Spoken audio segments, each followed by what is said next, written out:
Eh bien, vous avez aujourd'hui des journaux qui reçoivent des documents 48 heures après qu'ils aient été saisis dans des perquisitions, par exemple dans mon bureau à l'Assemblée nationale. Qui leur donne ces documents? Des services de l'État. Et vous pensez que ces services de l'État le font sans être couverts par leur hiérarchie? Des politiques ou la justice, d'après vous? Je vais aller beaucoup plus loin, Monsieur Pujadas. Je vais mettre en cause le président de la République.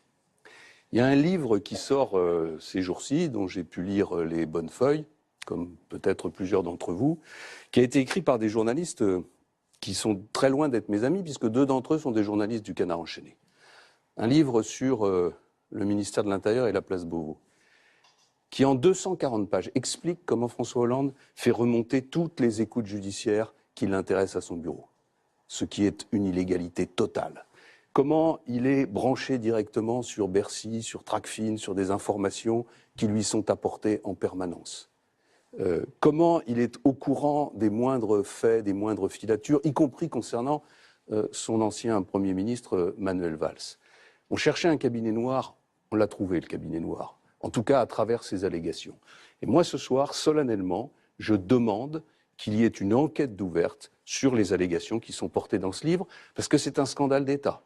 Si ce qui est écrit dans ce livre est vrai, je pense que dans l'histoire récente de la Ve République, un chef d'État n'est jamais allé aussi loin dans l'illégalité, la prise de pouvoir sur des services sur lesquels il ne devrait pas avoir autorité. C'est une accusation grave de scandale d'État.